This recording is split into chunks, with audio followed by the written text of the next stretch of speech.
Assalamualaikum warahmatullahi wabarakatuh. Salam sejahtera buat kita semua.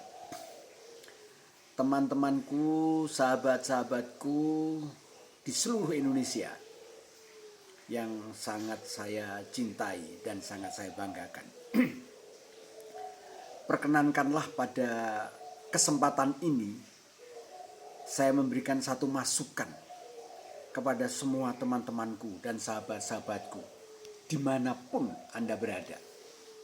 Semoga masukan-masukan ini tentunya ada manfaatnya bagi kita semua, bagi teman-temanku, juga bagi saya secara pribadi.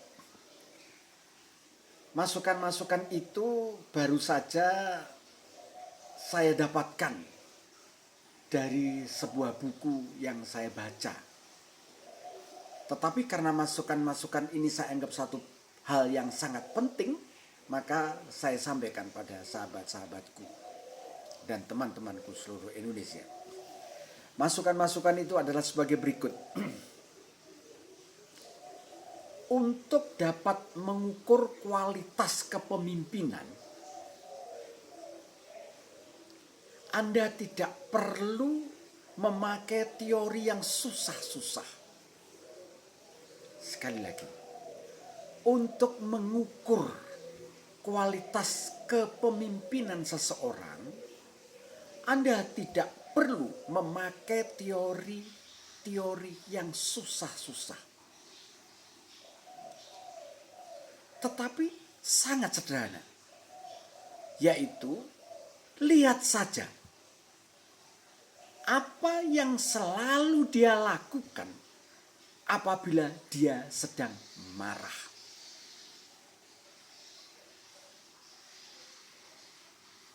Jadi, untuk dapat mengukur kualitas kepemimpinan Anda, maka tidak perlu satu hal yang susah-susah. Cukup melihat diri Anda ketika Anda marah itu bagaimana. Itu akan nampak kualitas kepemimpinan Anda. Oleh sebab itu, maka penguasaan diri itu amatlah sangat penting. Sekali lagi, penguasaan diri untuk kita, untuk teman-temanku, untuk semua manusia itu amatlah sangat penting. Saya ingin menyampaikan beberapa pendapat filosof terkenal. Satu misal, Aristoteles pernah mengatakan demikian.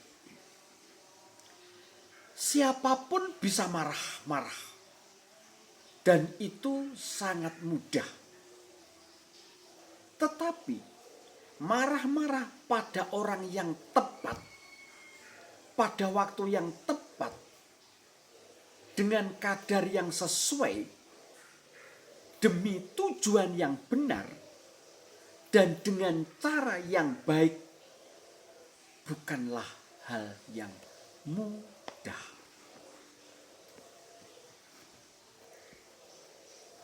Ada pendapat lain yang mengatakan demikian.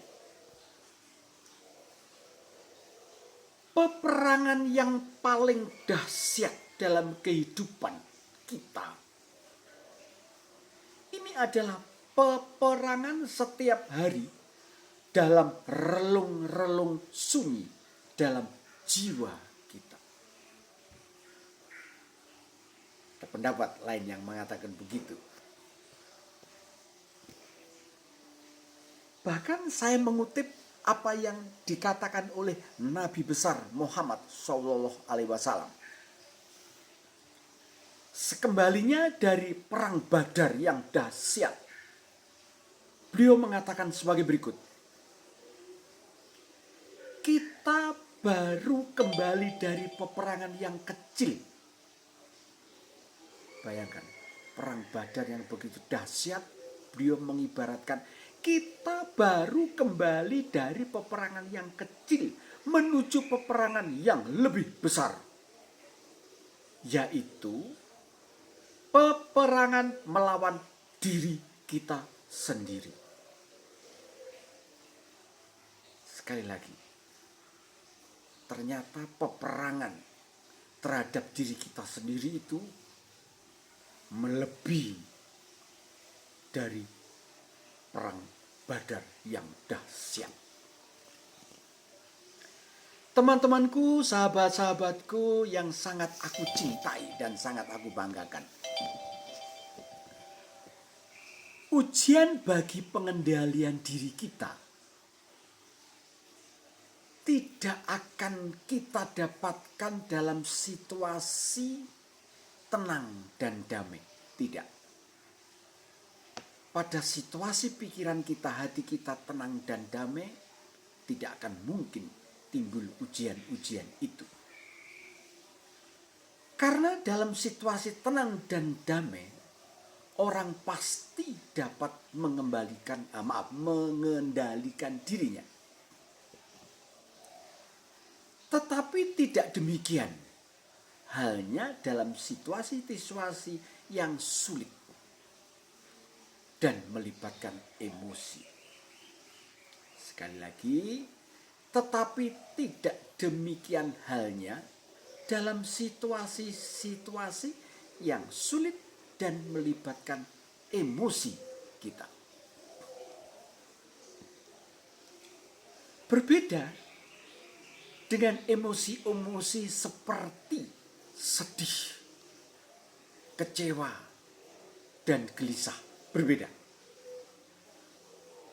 Karena marah-marah merupakan emosi yang paling sulit dikendalikan.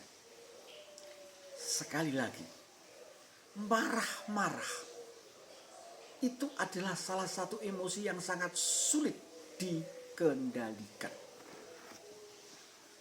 Karena apa?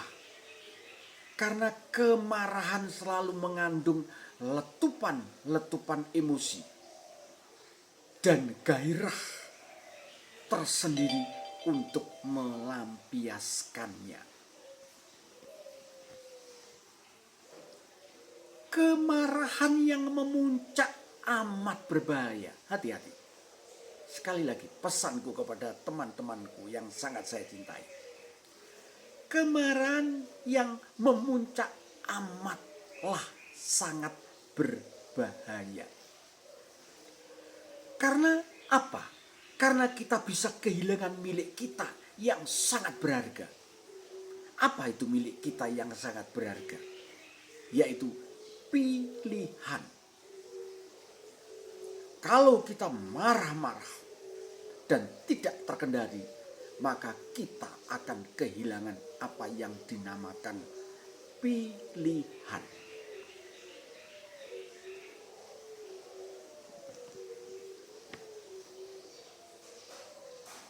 Di saat marah-marah, seakan-akan kita hanya punya satu pilihan.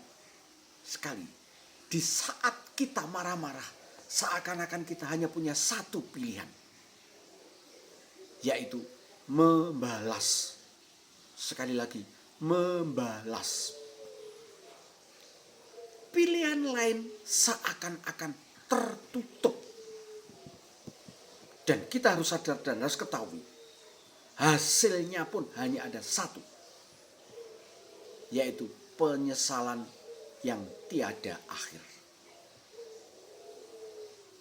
Sekali lagi, hasilnya ada satu, penyesalan yang tiada akhir. Saya ingin berbagi tips yang berharga,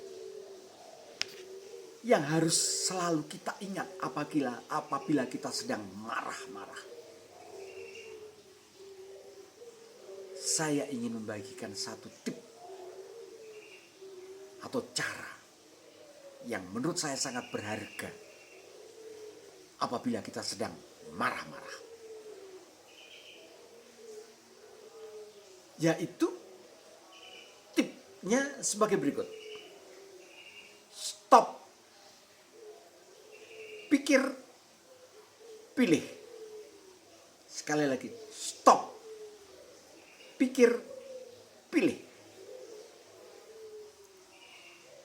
setelah kita marah-marah, hanya ada satu pilihan yang untuk mengakhiri, yaitu stop. Hentikan marah-marah. Kedua, pikir akibat-akibat dari marah-marah itu. Dan pilihlah jalan yang terbaik untuk mengakhiri marah-marah itu. Yang paling penting dalam tips ini adalah langkah yang pertama, yaitu stop. Berhenti. Jangan berbuat apa-apa. Janganlah bicara apa-apa. Kalau perlu, gigitlah bibir Anda atau bibir teman-temanku. Dengan berhenti, Anda sebenarnya sedang mengembalikan kesadaran Anda ke titik nol, ke titik semula. Setelah itu, turunkan emosi Anda. Setelah itu, turunkan emosi Anda. Lebih lanjut disarankan, seperti apa yang saya baca tadi, dianjurkan oleh para ahli dalam menurunkan emosi itu, yaitu sebagai berikut. Pergi menyendiri. Membayangkan hal yang indah-indah. Mendengarkan musik sebagai suatu alternatif juga. Menikmati pemandangan yang indah. Pergilah kepada satu tempat tertentu yang Anda bisa melihat pemandangan yang indah. Apakah itu gunung-gunung, apa itu pantai dan sebagainya. Atau kalau Anda tidak mau berbuat yang jauh-jauh, berjalanlah di sekitar rumah Anda sambil bernyanyi-nyanyi lirih dalam hati. Juga bisa berolahraga agar bisa melupakan semuanya. Dan yang terakhir, Anda bisa berrekreasi ke tempat-tempat yang Anda senangi sesuai dengan selera Anda. Teman-teman, sahabat-sahabatku yang sangat saya cintai dan sangat saya banggakan. Saya yakin hidup ini adalah pilihan. Dan marah-marah bukan satu pilihan yang baik dan bukan satu pilihan yang bijaksana. Mudah-mudahan marah-marah itu bukan satu pilihan Anda dan bukan pilihan saya. Semoga apa yang saya sampaikan pada kesempatan ini, walaupun dengan cara-cara yang singkat dan sederhana, mudah-mudahan ada manfaatnya. Terima kasih atas perhatiannya. Kurang lebihnya saya mohon maaf kepada teman-temanku semuanya. Assalamualaikum warahmatullahi wabarakatuh. Sampai jumpa.